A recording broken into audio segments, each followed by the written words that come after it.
नववर्ष के लिए या अपने इस तरह के 6 त्योहार राष्ट्रीय स्वयंसेवक संघ मनाता है। उन्होंने इन त्योहारों को मनाने के लिए छूट दे रखी है कि अगर समाज चाहे तो हम 1-2 दिन आगे पीछे कर सकते हैं। कारण क्योंकि यहाँ किसी भी देवी देवता धर्म पंथ संप्रदाय के लिए नहीं है, ये राष्ट्र के लिए। और इसके माध्यम से पूरे समाज में हम सब जाकर के जन जागृति कर सके, उन्हें बता सके, उनके अंदर राष्ट्रीय भावना जागा सकें और मिल करके ऐसा समाज निर्माण कर सके जो देश के लिए जीने और मरने को तैयार हो। इसी कड़ी में ये आज का जो हम उत्सव मना रहे हैं वो हमारा नव संवत्सर 2078, जिसको विक्रम संवत भी कहते हैं, युगाब 5123, 5123, ऐसे करते हुए आप आगे तक बढ़ते चले जाएं तो कलयुग और सृष्टि की रचना कितना भी आगे देख सकते हैं। ऐसा नहीं है कि केवल विक्रम संवत ही 2078 में था, तब से ही हमारा वर्ष शुरू हुआ, बिल्कुल नहीं। कलयुग को प्रारंभ हुए भी 5123वां वर्ष अब शुरू होने वाला है 13 अप्रैल से कलयुग। आप अंदाजा लगाएं। तो फिर विक्रम संवत क्यों? विक्रम संवत इसलिए कि उस समय एक ऐसा देश में वातावरण बन गया था कि बाहर के कुछ शक और होड़, या आप लोगों ने अगर इतिहास वगैरह में कहीं ना कहीं पढ़ा हो तो शक और होड़ों ने आकर के और देश में, रवि जी इस बच्चे को जरा उधर बैठा देना अपने पास। हाँ, तो शक और होड़ों ने मिलकर के ऐसा वातावरण बना दिया था कि पूरे देश में ऐसा लगने लगा सभी को कि अब तो कुछ बचा ही नहीं है, सब कुछ खत्म।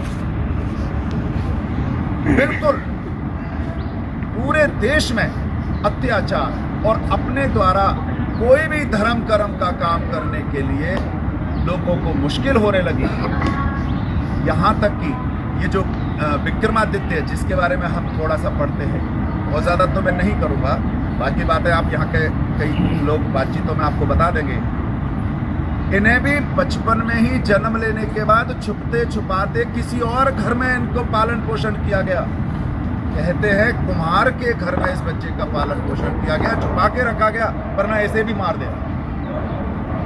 लेकिन जैसे इसके अंदर आग थी, एक संकल्प था कि मुझे मेरे देश को आजाद कराना, और उस संकल्प के कारण एक समय ऐसा आया कि पूरे देश से इन सारे जो परकीय थे, जो अत्याचारी थे, इनका नामो निशान मिटा दिया। तो जिस दिन ये हुआ उसके बाद तिथि वही रखी, समय वही रखा, लेकिन इनके नाम से प्रारंभ हुआ। ऐसा नहीं था कि जी हमने अलग से कोई नया शुरू कर दिया, जो पहले से ही तिथियां आ रही थी, क्योंकि नया समाज बना था।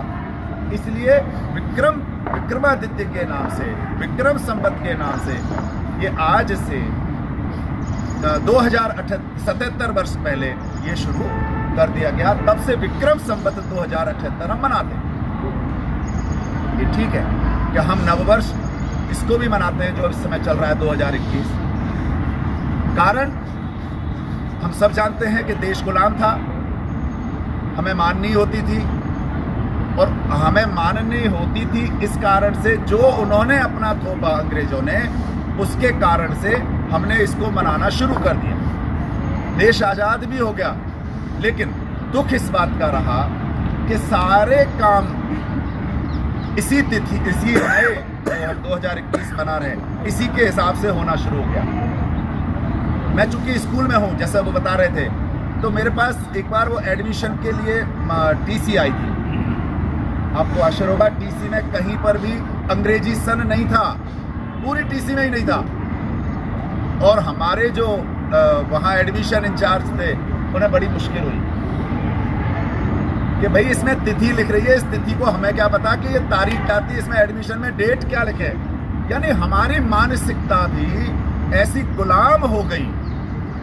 कहने को हम सब आजाद हो गए, लेकिन हम में से कितनों को ये पता है कि मेरा जन्मदिन किस तिथि को है। अंग्रेजी सर तो याद होगा, लेकिन विरोध जरूर करते हैं, नहीं जी हमें वो सब वो नववर्ष नहीं मनाना, वो बेकार है। अरे बेकार है मान लिया, हमारा अच्छा है ना हमारा, हम सभी कहते हैं।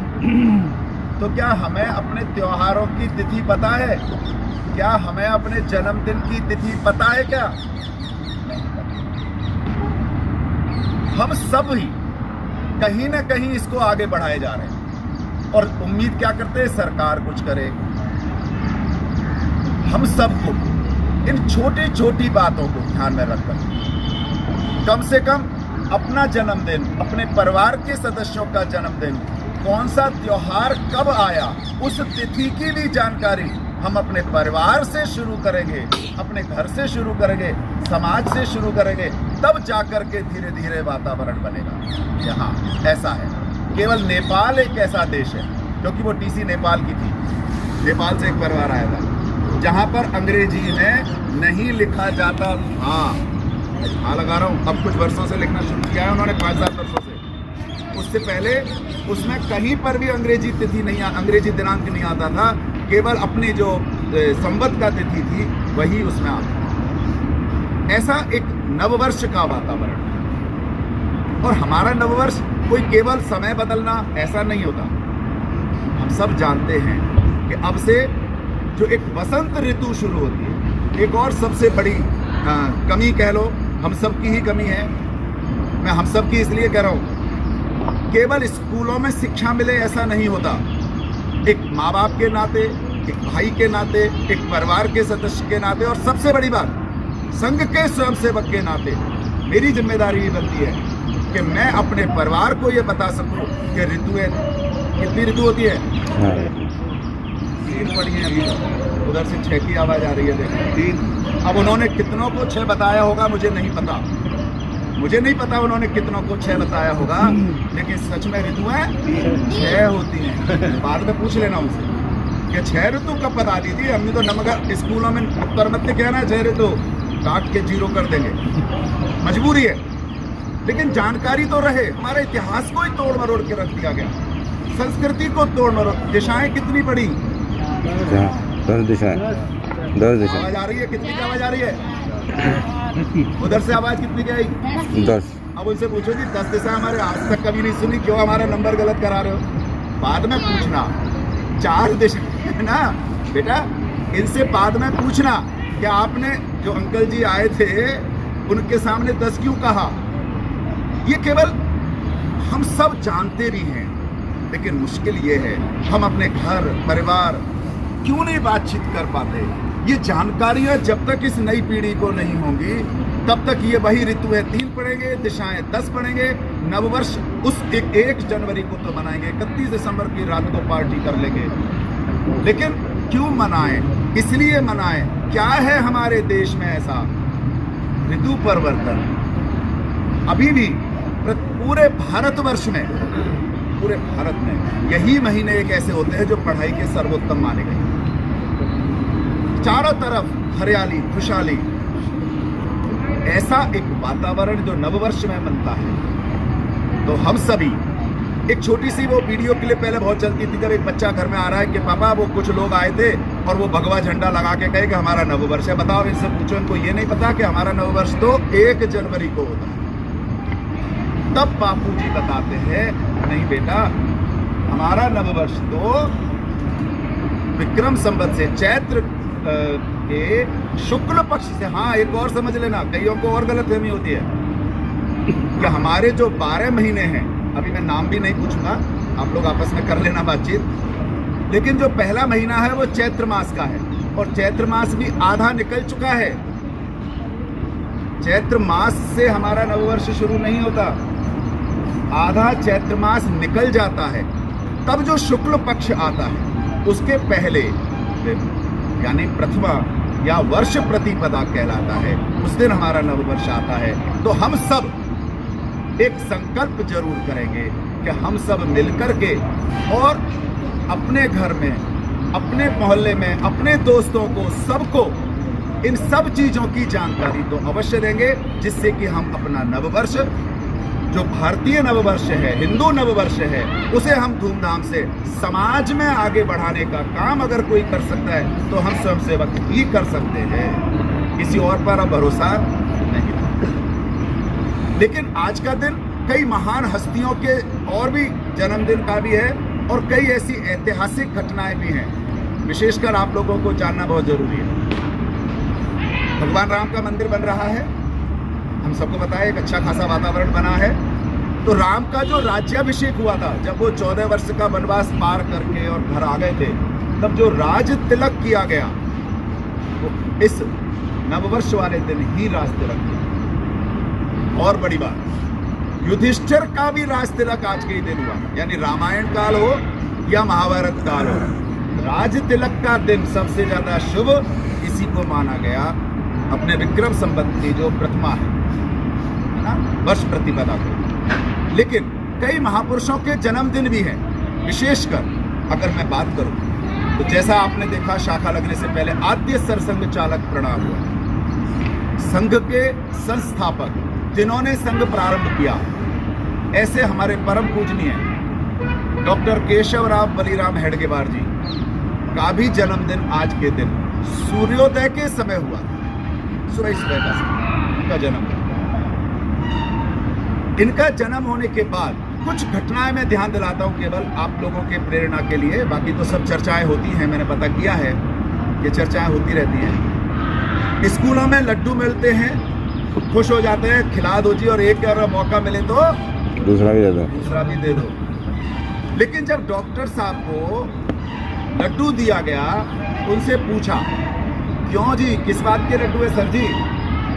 बताया क्या कहा उन्होंने? बोले अंग्रेजों की रानी विक्टोरिया को राज करते हुए 60 वर्ष हो गए, इस खुशी में लड्डू बट रहे। बोले गुरुजी कुछ तो शर्म करो, ये हमारे लिए गर्व की बात है, खुशी की बात है या डूब मरने की बात है, शर्म करने की बात है? और उस बच्चे ने वो लड्डू फेंक। बचपन से ही देशभक्ति की भावना उनके अंदर कूट कूट कर भरी। स्कूल इंस्पेक्शन हो रहा है, पूरा स्कूल, और अंग्रेज सबसे ज्यादा डरते थे वंदे मातरम से, लेकिन जैसे ही अंग्रेज अफसर आया, पूरे स्कूल में वंदे मातरम का ऐसा स्वर गूंजा कि वो भाग गया अंग्रेज अफसर। पूरा स्कूल उस एक व्यक्ति के कहने पर चला। आप अंदाजा लगाओ लीडरशिप कितनी जबरदस्त होगी कि पूरा स्कूल उसकी तरफ हो गया। यही नहीं रुके, गोल्ड मेडलिस्ट हुए आगे जाकर। घर की स्थिति ऐसी कि 2 टाइम का खाना नहीं होता था घर में, बचपन में ही अनाथ हो गए थे, भाइयों के और भाभियों के यहाँ पले। जब गोल्ड मेडलिस्ट डॉक्टर बने, प्लेसमेंट हो गया, और प्लेसमेंट भी इतना जबरदस्त प्लेसमेंट, तुरंत ही बड़े खुश घर वाले, अब तो हमारे अच्छे दिन आ जाएंगे। लेकिन डॉक्टर साहब ने हाथ जोड़कर मना कर दिया कि ये जन्म तो मैंने इस देश के लिए दे दिया, इस जन्म में तो ना मैं शादी करूंगा और ना अपने लिए कोई आजीविका का कोई भी साधन अपनाऊंगा, पूरा जीवन इस समाज और देश के लिए दे दिया। सबको आश्चर्य हुआ, नहीं पागल है, फिर पढ़ाई क्यों की थी? पढ़ने की क्या जरूरत थी जब तुम्हें नौकरी? ऐसे ही कहते हैं ना, अरे जब करना नहीं था तो किया क्यों? और यही प्रश्न एक बार और पूछा गया था। अगर आपको एक नाम और याद दिलाता हूं, सुभाष चंद्र बोस का पिताजी की जिद थी कि पढ़ ही नहीं सकता, तू कर ही नहीं सकता। उस समय जो आज IAS है ना, इसी तरह की एक एग्जाम होती थी और वो केवल लंदन में होती थी, भारतीयों के लिए तो थी ही नहीं।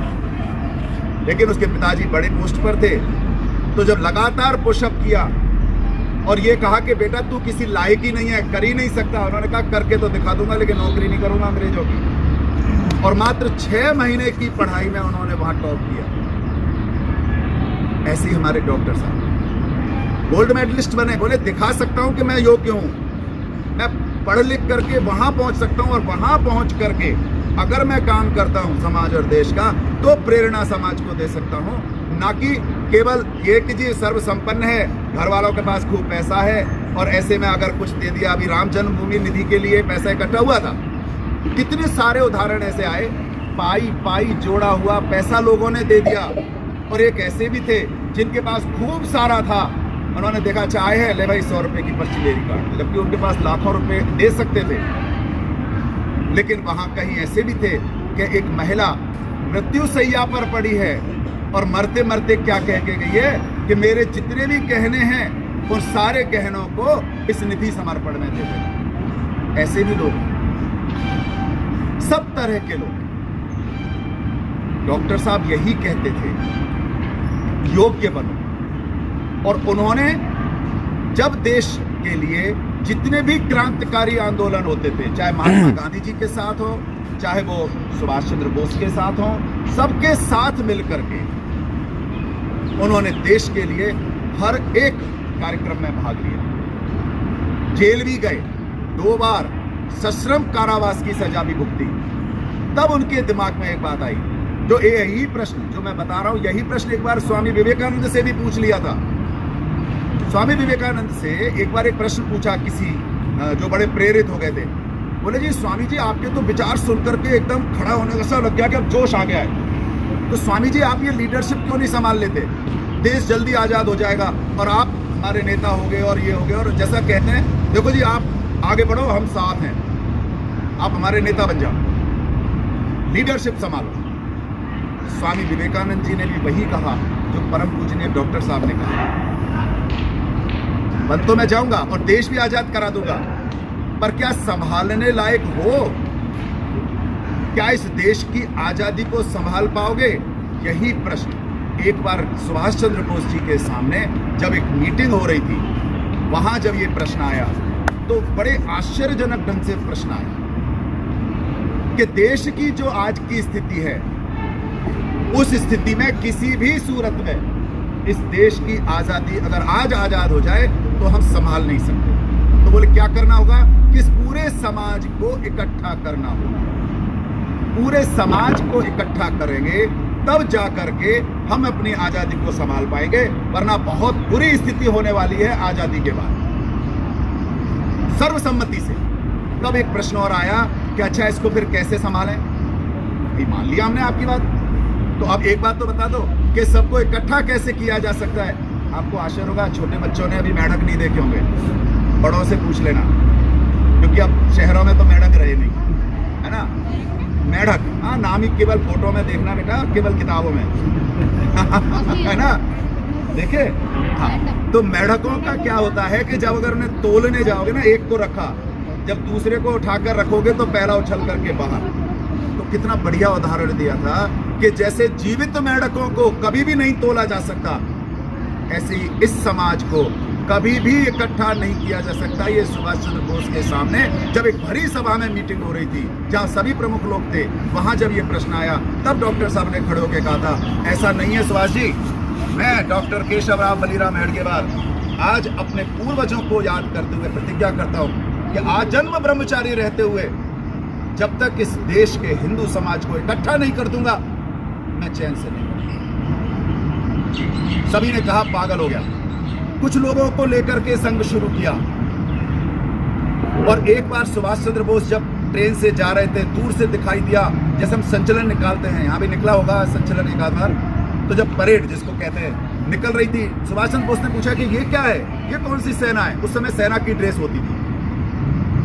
तब बताया उनके साथ वाले ने कि जी आपको वो केशव राव ध्यान है, डॉक्टर केशव? बोले हाँ, ये उसी ने राष्ट्रीय स्वयंसेवक संघ खड़ा किया है। बोले मुझे मिलवाओ इनसे।